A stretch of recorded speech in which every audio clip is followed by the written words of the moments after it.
God says that all life is precious. Are you willing to take that heat? Are you willing to stand against that? What are you willing to do?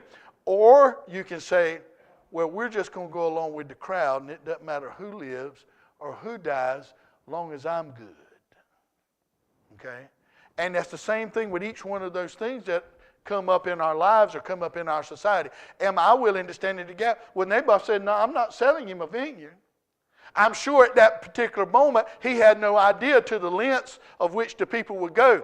The people that you socialize with in our world now, if you cross them, they will cut you off. They will stab you in the back.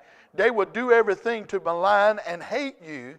And we see so many times of teen suicide because somebody don't like them on Facebook. I don't know if people know it or not, but you can cut that thing off. You can chuck it in the yard. I got off Facebook, and I'm telling you what, I ain't missed a thing. And the only thing that's tick-tock is the clock at the house, amen? It goes tick-tock. I don't care nothing about that. And I understand it's a deep part of our society. And, you know, I talk to Christians all the time where there's all this good on it. And I say, okay, for me, all I see is wickedness and evil and all these things. I mean, every time I pull it up, it's a girl that's half naked or a thug with his 9 mil and some money or somebody doing something ungodly. Why do I want to keep that before my eyes, right? So you got to work out your own salvation with fear and trembling on that. I'm trying to eliminate that stuff. But here's what we tell our children. Don't stand up or they'll come after you. Or do we tell them, this is what's right, this is what's wrong. If you stick with what's right, it may cost you something. Mary was willing to lay down her life.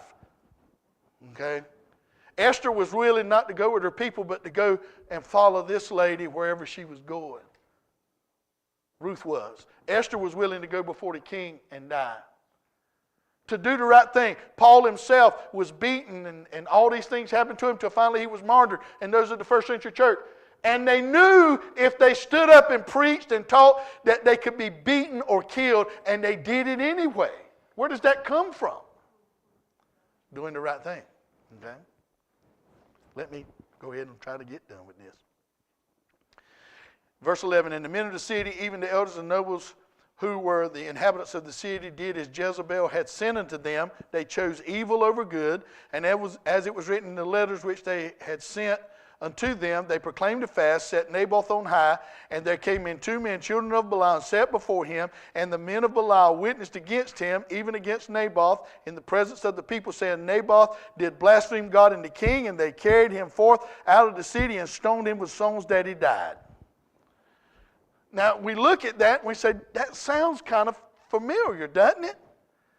The Sanhedrin meets up, and they don't get all the people in the Sanhedrin because they do it by night. They arrest Jesus, they bring him in, and there's all these false accusations against him, and they charge him and do all these kind of things, and he says, I was with you every day, and you didn't do it because it wasn't my time.